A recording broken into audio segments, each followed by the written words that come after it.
Story time audio ബുക്സിലേക്ക് എല്ലാവർക്കും സ്വാഗതം. ജോസി വാഗമറ്റം എഴുതിയ നോവൽ ചാവുകടൽ. പോലീസ് ജീപ്പ് വന്ന് റോഡരികിൽ നിന്നു. അഗസ്റ്റിൻ സാറും രണ്ട് പോലീസുകാരും ജീപ്പിൽ നിന്നിറങ്ങി. പ്യൂൺ മണി വീട് ചൂണ്ടിക്കാട്ടി കൊടുത്തു. അഗസ്റ്റിൻ സാറും പോലീസുകാരും കൂടി വീട്ടുമുറ്റത്തേക്ക് കയറി വന്നു. തെണ്ണയിലേക്ക് ഇറങ്ങി വന്ന കുഞ്ഞന്ന അത് കണ്ട് അന്താളിച്ച് 2 നിമിഷം നിന്നു. പിന്നെ വന്ന പോലെ അകത്തേക്ക് തിരിച്ചു കയറി. പകരം എമിലിയാണ് ഇറങ്ങി വന്നത്. ശൗരി എന്നൊരു കുട്ടി ഇവിടെയില്ലേ? പോലീസുകാരിലൊരാൾ എമിലിയോട് ചോദിച്ചു. രാവിലെ സ്കൂളിലേക്ക് പോയതാ, വന്നിട്ടില്ല. അവൻ സ്കൂളിൽ ചെന്ന് ഈ സാറിന്റെ ബാഗിൽ നിന്ന് 5000 രൂപയും അടിച്ചു മാറ്റിക്കൊണ്ട് പോയതാണല്ലോ. സത്യം പറ, അവൻ ഇങ്ങോട്ട് വന്നില്ലേ? പോലീസ് കോൺസ്റ്റബിൾ വീണ്ടും ചോദിച്ചു. അവൻ 5000 രൂപ അടിച്ചു മാറ്റിയെന്നോ? എമിലി പകച്ചുപോയി. അതെ, എൻ്റെ ബാഗിൽ കടലാസിൽ പൊതിഞ്ഞു വെച്ചിരുന്ന രൂപ ചിട്ടിക്ക് അടയ്ക്കാൻ വേണ്ടി ഞാൻ കൊണ്ടുവന്നതാ. ശൗരി ആ പൊതി എടുത്തുകൊണ്ടുപോയി. അവൻ അങ്ങനെ ആരുടെയും പൈസയൊന്നും എടുക്കൂല സാറേ. കയ്യിലുള്ള പൈസ അവൻ ഇല്ലാത്തവർക്ക് കൊടുക്കത്തേയുള്ളൂ. എടുത്തോ ഇല്ലയോ എന്ന് ഞങ്ങൾ അവനെ കൊണ്ട് പറയിച്ചോളാം. അവൻ എവിടെയാണെന്ന് പറ. പോലീസുകാരൻ വിരട്ടി. അവനിങ്ങോട്ട് വന്നില്ലല്ലോ സാറേ. വെറുതെ കള്ളം പറയല്ലേ. അവനിവിടെ വന്ന് രൂപ നിങ്ങളെ ഏൽപ്പിച്ചു. ഇപ്പോൾ നിങ്ങൾ അവനെ ഒളിപ്പിച്ചിരിക്കുകയാണ്. അതല്ലേ സത്യം? ഇതെന്തൊക്കെയാണ് സാറ് പറയണത്? ഒരു കുട്ടീനെ ഒളിപ്പിച്ചു വെക്കാൻ ഇത് കാടും മലയും ഒന്നുമല്ലല്ലോ. ഈ കടപ്പുറത്ത് വേറെ ആൾക്കാരുണ്ട് സാറേ. സാർ അവരോടൊക്കെ ചോദിച്ചു നോക്കിയാട്ടെ. ശൗര്യക്കുട്ടീനെ ഈ പരിസരത്ത് എവിടെയെങ്കിലും കണ്ടവരുണ്ടോന്ന്. നീ ഞങ്ങളെ പഠിപ്പിക്കാനൊന്നും വരണ്ട. ഞങ്ങൾക്കറിയാം പരാതി എങ്ങനെ അന്വേഷിക്കണമെന്നും എങ്ങനെ പ്രതിയെ പിടികൂടണമെന്നും. എന്നാൽ സാറ് ചെന്ന് പിടിച്ചാട്ട് 5000 രൂപ അവൻ്റെ കയ്യിലുണ്ടായിരിക്കും. ഒറ്റ ദിവസം കൊണ്ട് അത് ചെലവാക്കാൻ അറിയുന്നവനല്ല എൻ്റെ മോൻ. എമിലി വീറോടെ പറഞ്ഞു. നിന്റെ മകനെ പറഞ്ഞയച്ച് സ്കൂളിൽ നിന്ന് മോഷ്ടിപ്പിച്ച് ആ പൈസ കൈക്കലാക്കിയിട്ട് നീ പോലീസിനെ വെല്ലുവിളിക്കുന്നോടി അന്ന നായിൻ്റെ മോളെ. പൈസ ഞാൻ കൈക്കലാക്കി വെച്ചിട്ടുണ്ടെങ്കിൽ ഇങ്ങോട്ട് വന്ന് എടുത്തോണ്ട് പോ സാറന്മാരെ. ഇങ്ങോട്ട് കയറി വാ. പോലീസിന്റെ വേഷം കെട്ടി കള്ളക്കേസും പിടിച്ചോണ്ട് വന്നിരിക്കുന്നോ? എമിലി സമനില കൈവിട്ട് ചീറി. അഗസ്റ്റിൻ സാറിന്റെ കൂടെ വന്ന പോലീസുകാർ അങ്ങോട്ട് വിളിച്ചതിന്റെ ഇരട്ടിക്കലിപ്പിലുള്ള ആക്രോശം ഇങ്ങോട്ട് കേട്ട് സ്തബ്ധരായി. അവർ ചുറ്റുമൊന്ന് കണ്ണോടിച്ചു. അയലത്തെ പെണ്ണുങ്ങളും പ്രായം ചെന്നവരും മുഴുവൻ റോഡിലും വീടിന് ചുറ്റിലും കാഴ്ച കണ്ടുകൂടി നിൽപ്പുണ്ട്. എമിലി ഇങ്ങനെ പൊട്ടിത്തെറിക്കുമെന്ന് അഗസ്റ്റിൻ സാറും വിചാരിച്ചതല്ല. മകനെ കാണാനില്ലാത്ത ദുഃഖത്തിലും നിരാശയിലും അമർന്നിരുന്ന എമിലിക്ക് സ്വയം നിയന്ത്രിക്കാൻ കഴിഞ്ഞതുമില്ല. എമിലി ഉടുമുണ്ട് മുറുക്കി കുത്തി മുറ്റത്തേക്ക് ചാടി ഇറങ്ങി അഗസ്റ്റിൻ സാറിന്റെ മുന്നിൽ ചെന്ന് കൈ ചൂണ്ടിക്കൊണ്ട് ചീറി. നീയാണ് അഗസ്റ്റിൻ സാറ് അല്ലട തെണ്ടി. നിന്നെ ആരാടാ സാറാക്കിയത്? നിന്റെ ക്ലാസ്സിലാട്ട് കേറിയപ്പോൾ മുതൽക്ക് നീ എൻ്റെ മോനെ ദ്രോഹിക്കാൻ തുടങ്ങിയതാ. ഓരോ തവണയും ശൗര്യക്കുട്ടി വന്ന സങ്കടം പറയുമ്പോഴും പോട്ടെ പോട്ടെ എന്ന് വിചാരിച്ച് ക്ഷമിച്ച് നീ അവനെ തെരഞ്ഞു പിടിച്ച് ശിക്ഷിക്കുന്നു, എഴുന്നേപ്പിച്ച് നിർത്തുന്നു, ക്ലാസ്സിൽ നിന്ന് പുറത്തിറക്കി നിർത്തുന്നു, ചൂരലിന് അടിക്കുന്നു, ബെഞ്ചേ കയറ്റി നിർത്തുന്നു. അന്നേ ഞാൻ അന്വേഷിച്ചു വെച്ചതാ നീ ആരാണെന്ന്. കാരക്കാട്ടെ സൈമൺ മുതലാളിയുടെ അപ്പൻ്റെ അനിയൻ്റെ മോനല്ലേ നീ? നിന്റെ സൂക്കേട് എനിക്ക് മനസ്സിലായി. അഗസ്റ്റിൻ സാറിന്റെ മുഖം മഞ്ഞളിച്ചു പോയി. അയാൾ പിന്തിരിയാൻ ഭാവിച്ചപ്പോൾ എമിലി ചാടി വീണ് വഴി തടഞ്ഞു. എങ്ങോട്ട് പോണു നീ? നിനക്ക് ശൗര്യം മോഷ്ടിച്ച് 5000 രൂപ വേണ്ടേ? ദേ, എൻ്റെ വീട്ടിനകത്തെ ഇരുമ്പ് പെട്ടിയിലിരിക്കണ്, എടുത്തോണ്ട് പോ. അഗസ്റ്റിൻ സാർ തിരിഞ്ഞ് നിസ്സഹായതയോടെ പോലീസുകാരെ നോക്കി. നിങ്ങൾ പോലീസുകാരും മനുഷ്യരാണല്ലോ. എമിലി അവരുടെ നേർക്ക് തിരിഞ്ഞു. ഇയാൾ എൻ്റെ മോനെ ദ്രോഹിച്ചതിൻ്റെയും 5000 രൂപയുടെ കള്ളക്കേസുമായിട്ട് വന്നതിൻ്റെയും കാരണം നിങ്ങൾക്കറിയാവോ? ഇയാളുടെ അപ്പൻ്റെ ചേട്ടൻ്റെ മോനുണ്ടല്ലോ, കാരക്കാട്ട് സൈമൺ തരകൻ. അയാൾ എനിക്ക് വയറ്റിലുണ്ടാക്കിയിട്ട് ഞാൻ പെറ്റ മകനാ ശൗരി. സൈമൺ മുതലാളിയുടെ സ്വന്തം മകൻ. എമിലി പറഞ്ഞ ഭാഷ കേട്ട് അയൽക്കാർ കൂടി മൂക്കത്ത് വിരൽ വെച്ചുപോയി. ഇത്രമേൽ സംഹാരരുദ്രയായി എമിലിയെ അവർ കണ്ടിട്ടേയില്ല. ഇയാൾക്കറിയാം ശൗരി സൈമൺ മുതലാളിയുടെ മോനാണെന്ന്. ഈ കടപ്പുറംകാർക്കെല്ലാം അറിയാം. സാറുമാര് ചോദിച്ചു നോക്കിയാട്ട്. പോലീസുകാർ അന്തം വിട്ടു നിൽക്കുകയാണ്. എൻ്റെ മോൻ ജനിച്ചപ്പം മുതൽക്ക് ദ്രോഹിക്കണതാ കാരക്കാടന്മാരെൻ്റെ മോനെ. ഇയാടെ സൂക്കേടെന്താണെന്ന് സാറുമാർക്ക് ഇപ്പം മനസ്സിലായല്ലോ. പിള്ളേരെ പഠിപ്പിക്കണ സാറാണത്രേ സാറ്. ഭൂ. ശൗരി ഇവിടെ ഉണ്ടോന്നറിയാൻ വേണ്ടിയാ ഞങ്ങൾ വന്നേ. പോലീസുകാരൻ ശാന്തനായി പറഞ്ഞു. ഇങ്ങോട്ട് വന്നില്ല സാറേ. ഇയാളെ പേടിച്ച് എങ്ങോട്ടെങ്കിലും പോയി കാണും. അവൻ്റെ പഠിപ്പ് തീർന്നില്ലേ സാറേ? ഇനി അവന് പഠിക്കാൻ പറ്റുമോ? 3 ദിവസത്തിനു മുമ്പ് അവൻ കടലിൽ മുങ്ങിപ്പോയ ഒരു പെങ്കൊച്ചിനെ ജീവൻ പണയം വെച്ച് രക്ഷപ്പെടുത്തിയതിന് സ്കൂളിൽ നിന്ന് അസംബ്ലി വിളിച്ചുകൂട്ടി 7 മാഷ് അവന് ട്രോഫിയും പൂമാലയും സമ്മാനം കൊടുത്തതാ. അതും ഇയാൾക്ക് പിടിച്ചില്ല. അടുത്ത ദിവസം അവൻ്റെ കൈവിരൽ ചൂരലിനടിച്ച് ചതച്ചു. ഇവൻ സാറാണോ? അഗസ്റ്റിൻ സാറിന് അവിടെ നിന്ന് എങ്ങനെയെങ്കിലും രക്ഷപ്പെട്ടാൽ മതിയെന്നേ ഉള്ളൂ. നിന്റെ 5000 രൂപ എൻ്റെ മോൻ എടുത്തിട്ടുണ്ടെങ്കിൽ 3 മാസത്തിനകം 6000 രൂപ ഈ എമിലി ഉണ്ടാക്കി തരും. അതല്ല എൻ്റെ മോൻ്റെ പേരിൽ നീ കള്ളക്കേസ് കൊടുത്തതാണെങ്കിൽ നിന്റെ തലയിൽ ഇടുത്തി വീഴും. നീ നോക്കിക്കോ. എമിലി മനസ്സെന്നൊന്ന് പ്രാഗിയ. നീ മാത്രമല്ല നിന്റെ മക്കളും കൂടെ അനുഭവിക്കും. ഓർത്തോ. എമിലി അഗസ്റ്റിൻ സാറിന് വഴി മാറിക്കൊടുത്തു. അഗസ്റ്റിൻ സാർ റോഡിലേക്ക് നടന്നുപോയി. ശൗര്യ വന്ന ആ വിവരം ഞങ്ങളെ അറിയിച്ചേക്കണം. സ്കൂളിൽ അറിയിച്ചാലും മതി. പോലീസുകാരും കൂടുതൽ അന്വേഷണത്തിന് നിൽക്കാതെ അഗസ്റ്റിൻ സാറിന്റെ പിന്നാലെ പോയി. ശൗര്യക്കുട്ടി മരത്തിന്റെ മുകളിലിരുന്ന് വീട്ടുമുറ്റത്തെ കാഴ്ചയെല്ലാം നോക്കി കാണുന്നുണ്ടായിരുന്നു. അഗസ്റ്റിൻ സാറിനൊപ്പം പോലീസ് വന്നതും പോയതും അവൻ കണ്ടു. പോലീസിന്റെ വരവ് അവന്റെ എല്ലാ പ്രതീക്ഷകളെയും തകിടം മറിച്ചു കളഞ്ഞു. ഇനി വീട്ടിലേക്ക് പോകുന്നത് അപകടമാണെന്ന് അവന് മനസ്സിലായി. എങ്ങോട്ടെങ്കിലും പോകണം. പോലീസിന്റെ കയ്യിൽ പെടാതെ രക്ഷപ്പെടണം. മരത്തിന്റെ മുകളിലിരുന്ന് അവൻ പലതും ആലോചിച്ചു. അമ്മ, വല്യമ്മച്ചി, ഡെന്നിച്ചൻ, ജാനറ്റ് ഇവരുടെ എല്ലാ മുഖങ്ങൾ മനസ്സിൽ വന്നു. നാട് വിട്ട് പൊയ്ക്കൂടെ എന്ന് അവന്റെ മനസ്സു പറഞ്ഞു. മനസ്സിന്റെ പ്രേരണകളെ കണ്ണടച്ച് വിശ്വസിക്കരുത് എന്നറിയാവുന്നതുകൊണ്ട് അവൻ വീണ്ടും വീണ്ടും സ്വയം ചോദിച്ചു നോക്കി. ഞാൻ പോണോ? വേറെ വഴിയൊന്നുമില്ലേ? നാട് വിട്ടു പോണോ? പൊയ്ക്കോടാ മോനെ, ഇനി നിനക്കവിടെ രക്ഷയില്ല. ഇതാണ് മനസ്സിന്റെ മറുപടി. പക്ഷേ പകലെങ്ങനെ പോകും? റോഡിലിറങ്ങി നടന്നാൽ പരിചയമുള്ള ആരെങ്കിലും കാണും. ഇപ്പോൾ ചെല്ലിക്കടപ്പുറത്തുള്ളവരെല്ലാം വിവരമറിഞ്ഞു കഴിഞ്ഞിട്ടുണ്ട്. സന്ധ്യ മയങ്ങുമ്പോൾ സ്ഥലം വിടാം എന്ന് അവൻ തീരുമാനിച്ചു. 5 മണി കഴിഞ്ഞപ്പോൾ കുറേ പേർ തോടിന്റെ ഭാഗത്തേക്ക് വരുന്നത് കണ്ടു. അമ്മയുണ്ട്, വല്യമ്മച്ചിയുണ്ട്, അയലത്തുകാരുണ്ട്, ഡെന്നിച്ചനും ജാനറ്റുമുണ്ട്. തന്നെ തെരഞ്ഞു വരികയാണെന്ന് ശൗര്യക്കുട്ടിക്ക് മനസ്സിലായി. അവൻ മരത്തിന് മുകളിൽ പല സംഘമായി പിരിഞ്ഞ് തോട്ടുകരയിലും തെങ്ങും പറമ്പിലും തെരച്ചിൽ നടത്തിക്കൊണ്ടിരുന്നു. മോനെ ശൗരി, നീ എവിടെയാടാ മോനെ? എടാ മോനെ, ശൗര്യക്കുട്ടിയെ എമിലി ഉറക്കെ വിളിച്ചുകൊണ്ട് നടന്നു. നിന്നെ ആരും ഒന്നും ചെയ്യില്ല മോനെ. നീ എവിടെയാ ഒളിച്ചിരിക്കുന്നേ? നീ ഇങ്ങ് വന്നാ മതി. ആരും നിന്നെ ഒന്നും ചെയ്യൂല. ഇതൊക്കെ തന്നെ കണ്ടുപിടിക്കാൻ വേണ്ടി പറയുന്നതാണെന്ന് ശൗര്യക്കുട്ടിക്കറിയാം. അവൻ ശ്വാസം അടക്കി പിടിച്ചിരുന്നു. ശൗര്യക്കുട്ടി മരത്തിന്റെ മുകളിലിരുന്ന് ഇലപ്പടപ്പുകൾ മാറ്റി വീടിന്റെ ഭാഗത്തേക്ക് നോക്കി. തിരിഞ്ഞു നടന്നവർ തോടിന്റെ കരയിലും തെങ്ങിൻ തോപ്പിലും തിരഞ്ഞ ശേഷം നേരെ വീട്ടിലേക്കാണ് പോയിരിക്കുന്നത്. ഇനി അവർ കടപ്പുറത്തേക്കാണ് തിരിഞ്ഞു പോകുന്നതെന്ന് അവരുടെ നീക്കം കണ്ടപ്പോൾ ശൗര്യക്കുട്ടിക്ക് മനസ്സിലായി. നേരം സന്ധ്യയാകാൻ വേണ്ടി ശൗര്യക്കുട്ടി കാത്തിരുന്നു. വെളിച്ചം മങ്ങി തുടങ്ങിയപ്പോൾ ശൗര്യക്കുട്ടി മരത്തിൽ നിന്ന് താഴെ ഇറങ്ങി. പോകുമ്പോൾ സ്കൂൾ ബാഗ് കൊണ്ടുപോകണോ എന്നവൻ ഒരു നിമിഷം ആലോചിച്ചു. സ്കൂൾ ബാഗ് കയ്യിലുള്ളപ്പോൾ ആളുകൾ തന്നെ സംശയിക്കുമെന്ന് അവൻ കണക്കുകൂട്ടി. ബാഗിന്റെ അറയിൽ ഒരു പുസ്തകത്തിന്റെ പൊതിച്ചിലിനടിയിൽ സൂക്ഷിച്ചു വെച്ചിരുന്ന 2 രൂപ നോട്ടുകൾ അവൻ എടുത്തു. മൈക്കേലിന് ഒരു 5 സ്റ്റാർ ചോക്ലേറ്റ് വാങ്ങിക്കൊടുക്കാൻ വേണ്ടി സൂക്ഷിച്ചു വെച്ചിരുന്നതാണ്. 1 രൂപയുടെ കുറവും കൂടി നികത്താനുണ്ടായിരുന്നു. അതിനിടയിലാണ് പീറ്ററുമായി അടികലശലും അഗസ്റ്റിൻ സാറിന്റെ ശിക്ഷാ നടപടികളും പീറ്ററിനോടും അഗസ്റ്റിൻ സാറിനോടുമുള്ള പകരം വീട്ടിലുമെല്ലാം സംഭവിച്ചത്. ഇനി ഒരിക്കലും താൻ മൈക്കേലിനെ കാണുകയില്ലായിരിക്കും. എവിടെയെങ്കിലും വെച്ച് കണ്ടാൽ തന്നെ വഴക്കാളിയായ തന്നോട് ഇനി മൈക്കേൽ മിണ്ടുകയില്ലായിരിക്കും.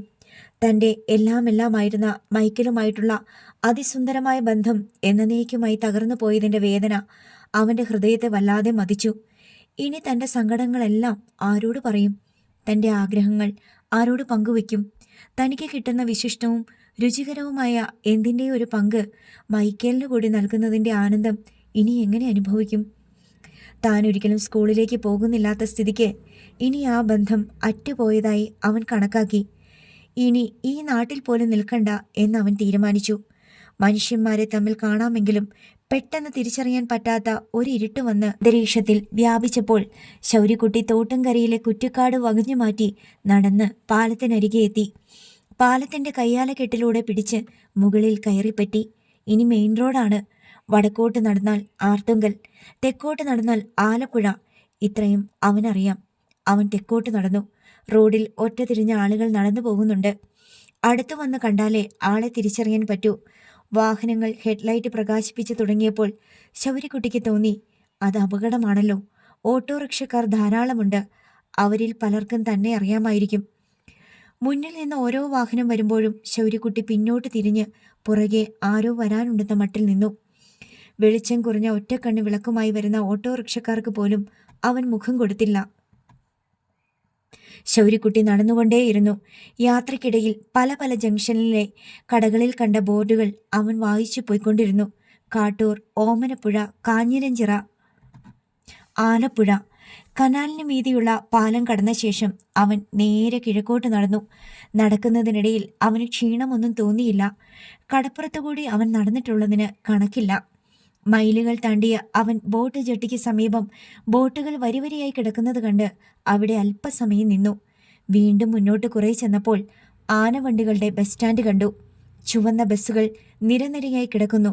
അവിടെ ഉടലിൽ മഞ്ഞ വരകൾ, അതിനിടയിൽ ചില പച്ച ബസ്സുകൾ. ഇപ്പോൾ അവന് ചെറിയൊരു ക്ഷീണം തോന്നി. എവിടെയെങ്കിലും ഒന്നിരിക്കണം. ശൗര്യക്കുട്ടി ബസ് സ്റ്റാൻഡിലേക്ക് കയറി. അവിടെ കണ്ട സിമന്റ് ബെഞ്ചിൽ ഇരുന്നു. ബസ്സുകൾ ഓരോന്ന് വരികയും പോവുകയും ചെയ്തുകൊണ്ടിരുന്നു. വേറെയും യാത്രക്കാർ അവിടെ വിശ്രമിക്കുന്നുണ്ട്. ചിലർ കോൺക്രീറ്റ് ബെഞ്ചുകളെ സ്ഥലം പിടിച്ച് കണ്ണടച്ചു കിടക്കുന്നു. 1-2 പോലീസുകാർ അവിടെ ചുറ്റിക്കറങ്ങുന്നത് കണ്ടിട്ട് ശൗര്യക്ക് പേടിയായി.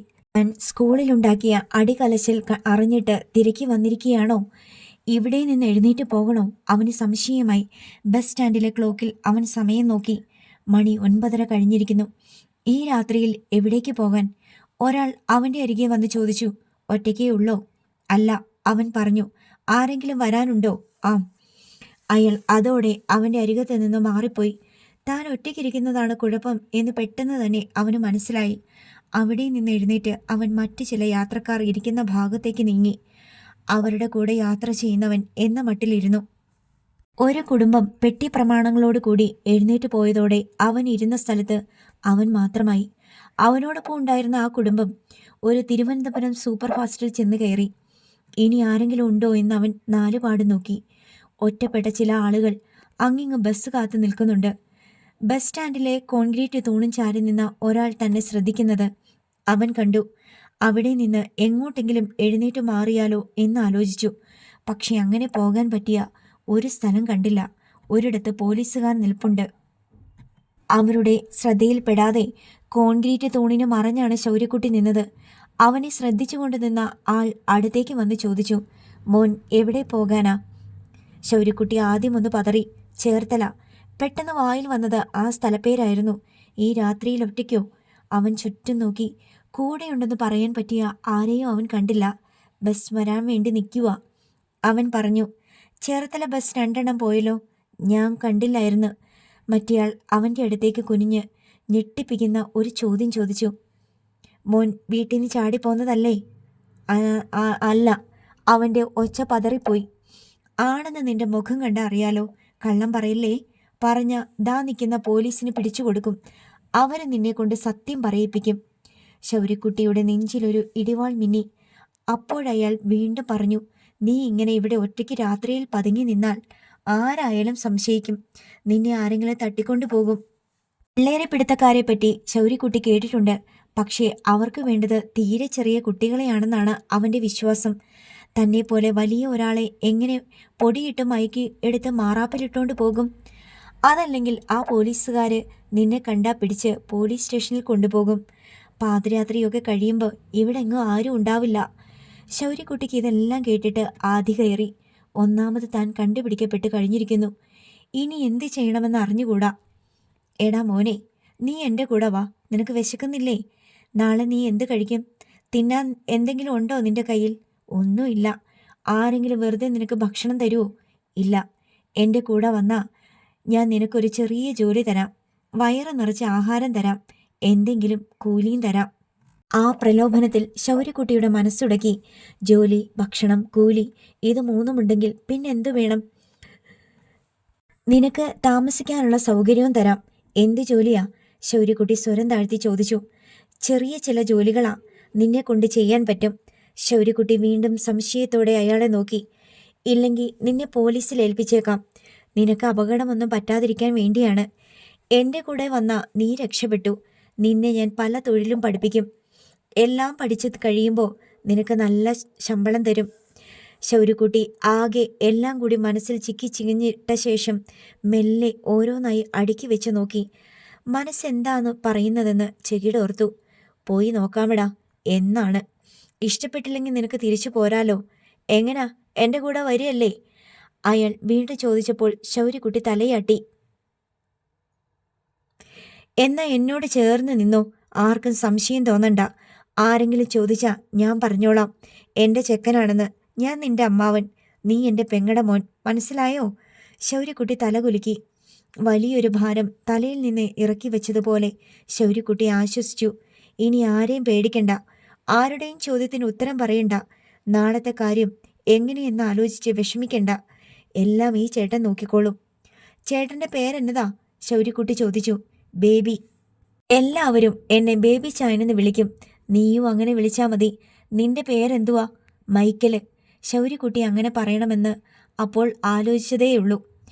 കൃത്യം ചോദ്യം വന്നു. താൻ കള്ളത്തരമല്ല പറയുന്നതെന്നും അവന് തോന്നി. മൈക്കൽ അവൻ്റെ ഉറ്റ സ്നേഹിതനായിരുന്നു. ആ പേരിൽ അറിയപ്പെടുന്നതിൽ അവന് അഭിമാനമേ ഉള്ളൂ.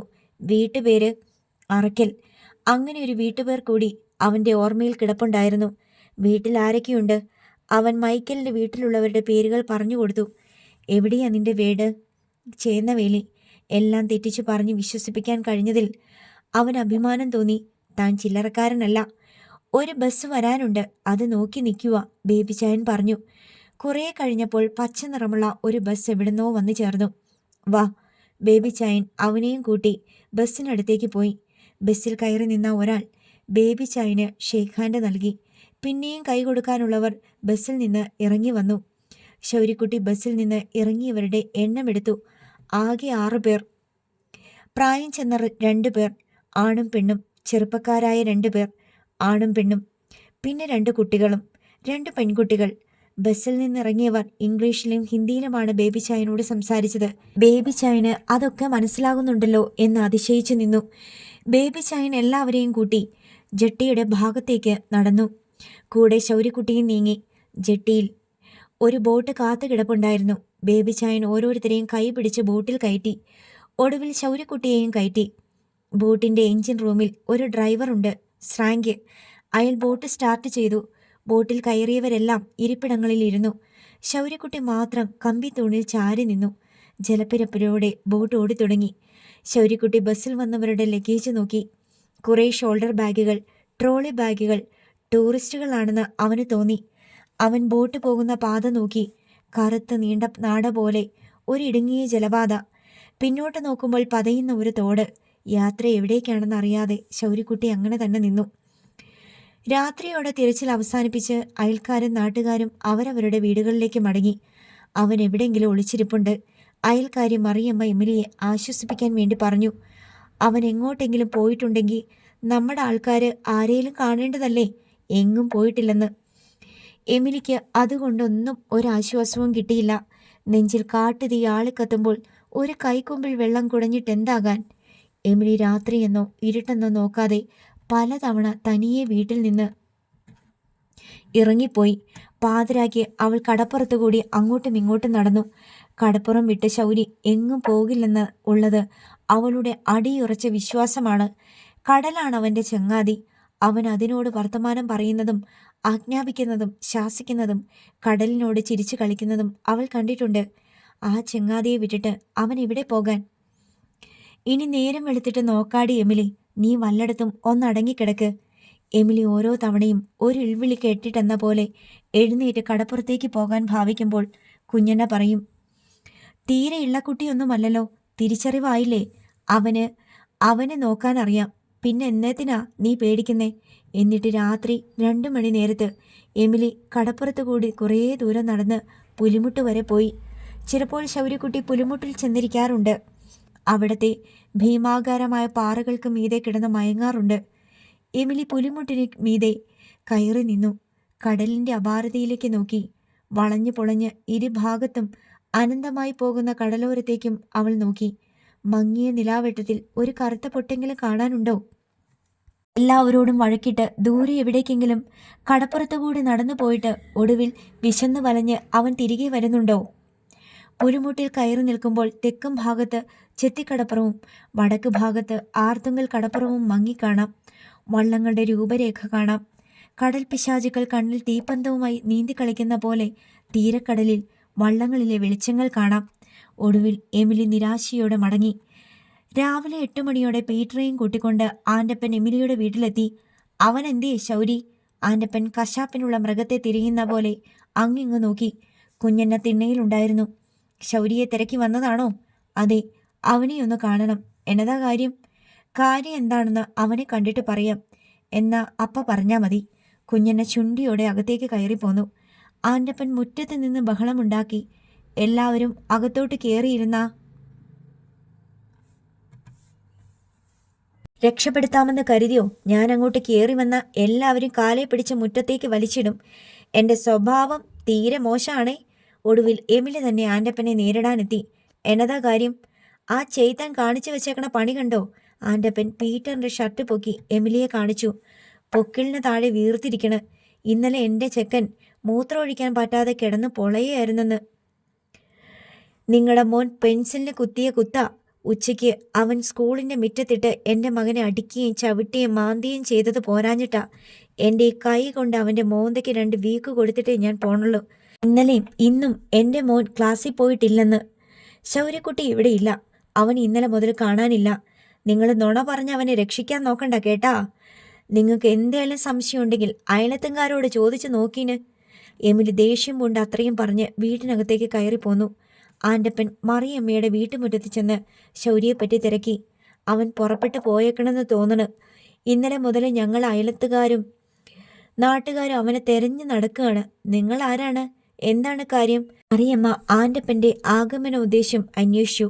ആൻ്റപ്പൻ്റെ മകനുമായി തല്ലുകൂടിയ കഥ ആൻ്റപ്പൻ വിസ്തരിച്ചപ്പോൾ മറിയമ്മ പറഞ്ഞു, അതാണോ വലിയ കാര്യം? ശൗര്യ അവൻ്റെ ക്ലാസ് ടീച്ചറിൻ്റെ ചോറ് പൊതി വെക്കണ സഞ്ചിയിൽ പാമ്പിനെയും തേളിനെയും ജീവനോടെ പിടിച്ചു വെച്ച വിവരം നിങ്ങൾ അറിഞ്ഞാ? ആ സാറ് പോലീസിനെയും വിളിച്ചാണ്ട് വന്നിട്ടുണ്ടായിരുന്നു ശൗര്യനെ പിടിക്കാൻ. അപ്പോഴേക്കും അവൻ കടന്നു കളഞ്ഞ്. അവൻ ആരാ മോൻ? ആൻ്റപ്പന് നിരാശയായി. പീറ്ററിന് അതിനേക്കാൾ നിരാശയായി. തൻ്റെ അപ്പൻ ശൗര്യയുടെ കഴുത്തിന് പിടിച്ച് അവൻ്റെ ചെകിട അടിച്ചു പൊട്ടിക്കുമെന്ന് പറഞ്ഞിട്ടാണ് വീട്ടിൽ നിന്ന് ഇറങ്ങിയത്. അത് നടന്നില്ല. ആൻ്റപ്പൻ എമിലിയുടെ വീട്ടുമുറ്റത്ത് ചെന്ന് ഭീഷണി മുഴക്കി. അവനെ എന്നെങ്കിലും എൻ്റെ കൈ കിട്ടും. എൻ്റെ മോനോട് അവൻ ചെയ്തതിന് അവൻ്റെ പല്ല് ഞാൻ അടിച്ചു കൊഴിക്കും. വച്ചിട്ടുണ്ട് ഞാൻ അവന്. ശൗര്യ ഇല്ലാത്തതിനാൽ എമിലി ആ ഭീഷണിക്ക് ഒന്നും മറുപടി പറഞ്ഞില്ല. ആൻ്റപ്പനും പീറ്ററും തിരികെ പോയി. എമിലി വീണ്ടും ശൗര്യയെ തിരക്കി ഇറങ്ങി. ശൗര്യക്കുട്ടി വള്ളത്തിൻ്റെ ഇളക്കം കേട്ട് ഞെട്ടി കണ്ണു തുറന്നു നോക്കി. ഒന്നും മനസ്സിലാവുന്നില്ല. തൻ്റെ വീടല്ലേ ഇത്? എണീക്കാൻ വൈകിയോ? ഹോംവർക്ക് ചെയ്യണ്ടേ? സ്കൂളിൽ പോകണ്ടേ? പതിയെ പതിയെ ഓരോരോ സംഭവ പരമ്പരകൾ അവൻ്റെ ഓർമ്മയിൽ വന്നു. പീറ്ററുമായി അടികളശൽ, അഗസ്റ്റിൻ സാർ ബെഞ്ചിൽ കയറ്റി നിർത്തിയത്, സാറിൻ്റെ ബാഗിൽ പാമ്പിനെയും തേളിനെയും വച്ചത്, തോട്ടുംകരയിലെ ചോലമരത്തിൽ കയറി ഒളിച്ചിരുന്നത്, സന്ധ്യ ഇരുണ്ടപ്പോൾ കാട്ടൂർ ഓമനപ്പുഴ പൂങ്കാവ് വഴി നടന്ന് ആലപ്പുഴയിലെത്തിയത്. അതെല്ലാം സ്വപ്നമായിരുന്നെന്ന് ആദ്യം അവന് തോന്നി. വളരെ നീണ്ടുപോകുന്ന സ്വപ്നങ്ങൾ അവൻ കാണാറുണ്ട്. അതെല്ലാം അവസാനിച്ച് ഉറക്കമുണരുമ്പോൾ ഉണർച്ചയാണോ സത്യം, അതോ ഉറക്കത്തിൽ താൻ കണ്ടതും അനുഭവിച്ചതുമായ കാര്യങ്ങളാണോ സത്യം എന്ന് അവന് സംശയം തോന്നാറുണ്ട്. ഇത്തവണ കഴിഞ്ഞുപോയ സംഭവങ്ങളൊന്നും സ്വപ്നത്തിലേതല്ല എന്ന് ക്രമേണ അവന് മനസ്സിലായി. അവൻ കിടക്കപ്പായയിൽ എഴുന്നേറ്റിരുന്ന് ചുറ്റും നോക്കി. അരഭിത്തി മാത്രമുള്ള ഒരു മുറിയിൽ ബോട്ട് പൊളിച്ചടുക്കിയ പലകത്തട്ടിൽ ചാക്കും പായും വിരിച്ചതിനു മീതെ കിടക്കുകയായിരുന്നു അവൻ. ഇത് ഏത് രാജ്യം? ഏത് സ്ഥലം? ആലപ്പുഴ ട്രാൻസ്പോർട്ട് ബസ് സ്റ്റാൻഡിൽ നിന്ന് ഒരു ചേട്ടൻ തന്നെ വിളിച്ച് ഒരു ബോട്ടിൽ കയറ്റിക്കൊണ്ടു പോയത് അവന് ഓർമ്മ വന്നു. ശൗരി പിടഞ്ഞെഴുന്നേറ്റ് തകര ഷീറ്റ് മേഞ്ഞ മേൽക്കൂരയ്ക്ക് കീഴിൽ നിന്ന് മണ്ണും മണലും വിതറിയ മുറ്റത്തേക്കിറങ്ങി. തകരം മേഞ്ഞ കെട്ടിടത്തിൻ്റെ ഒരു പാതി വെള്ളം ഓളമടിച്ച് കിടക്കുന്ന ബോട്ട് ഷെഡാണ്. അവിടെ ഇപ്പോൾ ബോട്ടൊന്നുമില്ലെങ്കിലും ഒരു ചെറിയ വള്ളം കെട്ടിയിട്ടിട്ടുണ്ട്. ഇന്നലെ രാത്രി ഇവിടെയാണ് ബോട്ട് അടുത്തതെന്നും ബോട്ടിൽ നിന്നിറങ്ങിയതെന്നും അവന് ഓർമ്മ വന്നു. ബോട്ട് എവിടെ പോയി? ആ ഷെഡിനപ്പുറത്ത് പഴയ തറവാട് മാതൃകയിൽ പണി കഴിപ്പിച്ച വലിയ വീട്. അതിൻ്റെ മുന്നിൽ വിശാലമായ ജലപ്പരപ്പ്. മറുകരയിലെ പച്ചപ്പ് വളരെ ദൂരെയാണെന്ന് അവന് തോന്നി. കരയെയും വെള്ളത്തെയും തമ്മിൽ വേർതിരിക്കുന്ന ഒരു വരമ്പ് വഴിയും കൽക്കെട്ടും കാണാനുണ്ട്. അതിനപ്പുറം വെള്ളം നിറഞ്ഞു കിടക്കുന്ന ചതുരക്കളങ്ങൾ, ഒറ്റ തിരിഞ്ഞ ചെറിയ വീടുകൾ. ശൗര്യക്കുട്ടി വരമ്പ് വഴിയിലൂടെ കുറേ ദൂരം നടന്നു. എവിടെ നോക്കിയാലും കരയ്ക്കതിര് ജലപ്പരപ്പാണ്. കുറേ നടന്നിട്ട് ശൗര്യക്കുട്ടി തിരിച്ചു പോന്നു. താൻ ഉറങ്ങിക്കിടന്നിരുന്ന ഷെഡിലെത്തിയപ്പോൾ മുതിർന്ന ഒരാൾ അവിടെ തിരഞ്ഞു നടക്കുന്നത് കണ്ടു. ഇന്നലെ ബസ് സ്റ്റാൻഡിൽ വെച്ച് പരിചയപ്പെട്ട ആൾ. ശൗര്യക്കുട്ടി ആളെ തിരിച്ചറിഞ്ഞു. നീ എവിടെ പോയതാ മൈക്കലേ? നിന്നെ ഞാൻ എവിടെല്ലാം നോക്കി, പേടിച്ചു പോയല്ലോ. ഞാൻ ദേ അവിടെ പോയതാ, സ്ഥലം കാണാൻ പോയതാ. ശൗര്യക്കുട്ടി വെളിപ്പെടുത്തി. എന്നോട് പറഞ്ഞാൽ പോരെ, നിന്നെ ഞാൻ ഈ സ്ഥലമെല്ലാം കൊണ്ടു നടന്ന് കാണിക്കൂലേ?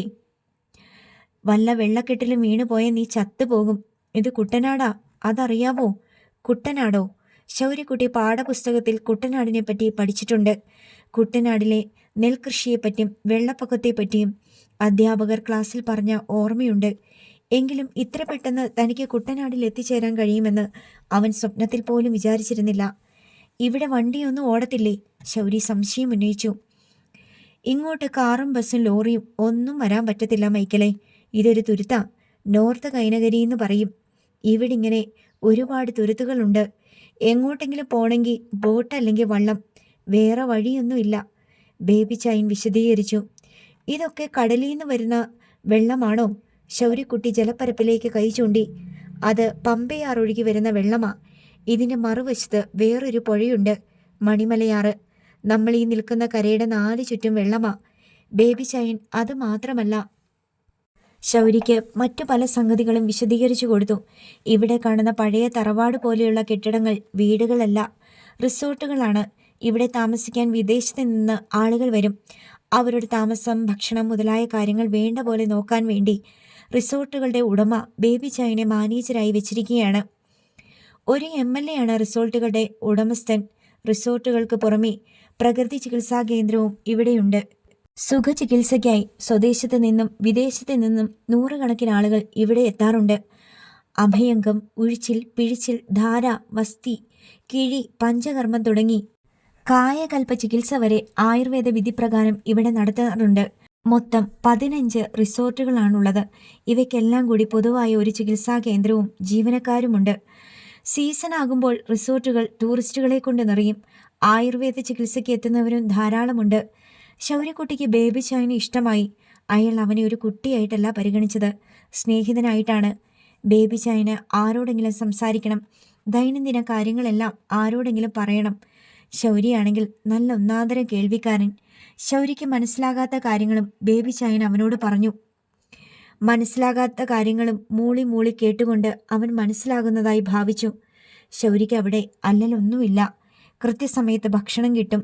ജോലി ഇത്തിരി കടുപ്പമാണെന്നേയുള്ളൂ. തൂത്തുവാരണം, നിലം തുടയ്ക്കണം, ഷീറ്റുകളും മറ്റു കഴുകി ഉണക്കണം. എല്ലായിടവും എല്ലായ്പ്പോഴും വൃത്തിയുള്ളതാക്കിയിടണം. ചിലപ്പോൾ ബോട്ടുകൾ വരും. അതിൽ സ്വദേശീയരോ വിദേശീയരോ ആയ സന്ദർശകരുണ്ടാവും. റിസോർട്ടിന് മുൻപിൽ ഹൗസ് ബോട്ട് അടുക്കാനുള്ള സൗകര്യമുണ്ട്. അതിനുള്ളിൽ നിന്ന് ടൂറിസ്റ്റുകൾ ഇറങ്ങി വരും. റിസോർട്ടിൽ ഓർഡർ അനുസരിച്ച് ഭക്ഷണം ഉണ്ടാക്കി കൊടുക്കുന്ന ഏർപ്പാടുണ്ട്.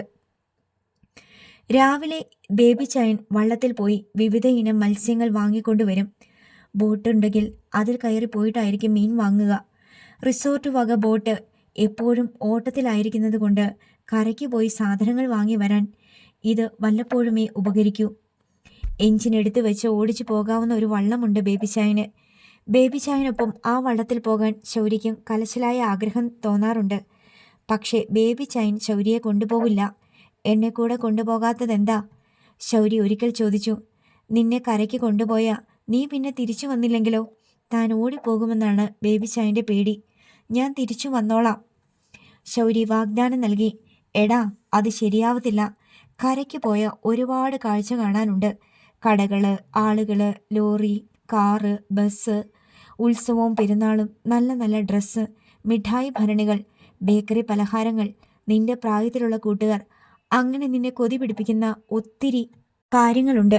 കരയ്ക്ക് പോയിട്ട് ഇങ്ങോട്ട് തിരിച്ചു വരുമ്പോൾ നിനക്ക് തോന്നും ഇവിടുത്തെ ജീവിതം അടുത്തെന്ന്.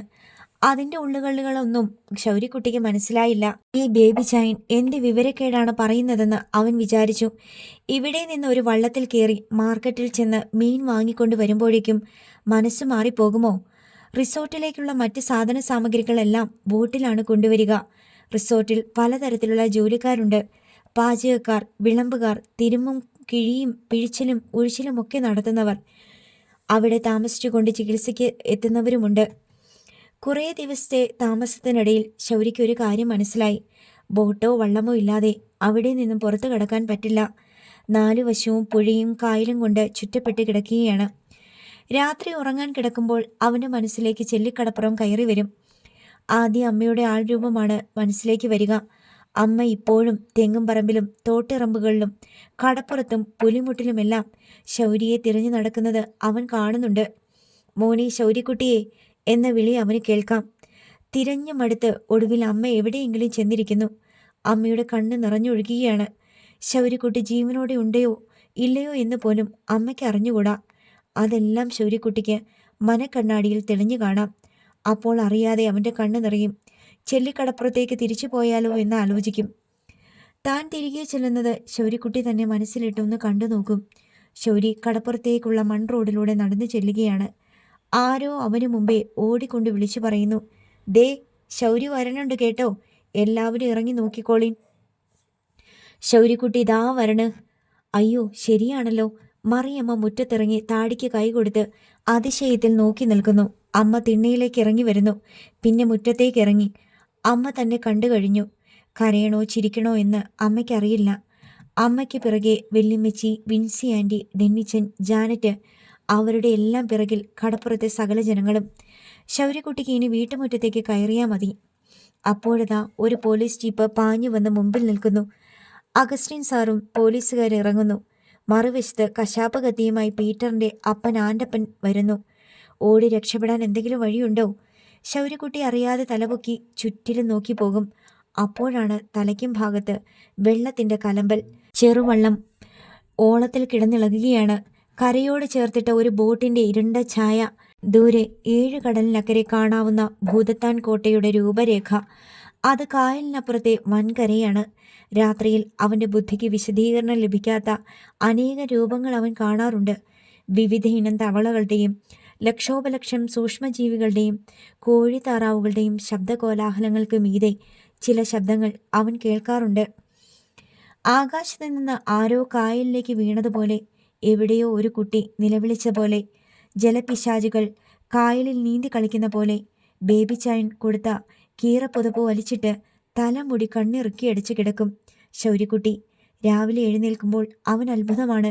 ഈ പുഴയെയാണല്ലോ താൻ ഇന്നലെ രാത്രി പേടിച്ചത്. ഈ കായലിലേക്ക് നോക്കാൻ ഭയന്നിട്ടാണല്ലോ ഇന്നലെ പുതപ്പ് തലവഴിയിട്ട് മൂടിയത്. ബേബി ചൈൻ താൻ വിചാരിച്ചതിനേക്കാൾ നല്ല മനുഷ്യനാണെന്ന് പരിചയക്കൂടുതൽ കൊണ്ട് അവന് മനസ്സിലായി. അയാൾ അവനെ ചെറുവള്ളം തുഴയാൻ പഠിപ്പിച്ചു. വള്ളം തുഴഞ്ഞുപോയി വീടുകളിൽ നിന്ന് പശുവിൻ പാൽ ശേഖരിച്ചു കൊണ്ടുവരുന്ന ജോലി അയാൾ അവനെ ഏൽപ്പിച്ചു. ബേബി ചൈൻ അവനെ റിസോർട്ടിലെ പ്രകൃതി ചികിത്സകരുടെ സഹായിയായി നിർത്തി. സുഖചികിത്സയ്ക്ക് വരുന്നവരെ എണ്ണയും കുഴമ്പും ഇട്ട് തടവുമ്പോൾ കാട്ടിക്കൊടുത്തും പറഞ്ഞു പഠിപ്പിച്ചും കുറേശ്ശെ ചെയ്യിച്ചും അവനെയും ആ ചികിത്സാവിധികൾ പരിശീലിപ്പിച്ചു. നല്ല ഭക്ഷണവും കായിക അധ്വാനവും ചേർന്ന് ശൗര്യക്കുട്ടിയുടെ ഉടൽ ഉറച്ചതും കരുത്തുറ്റതുമാക്കി മാറ്റി. അടുത്ത ഭാഗം നാളെ.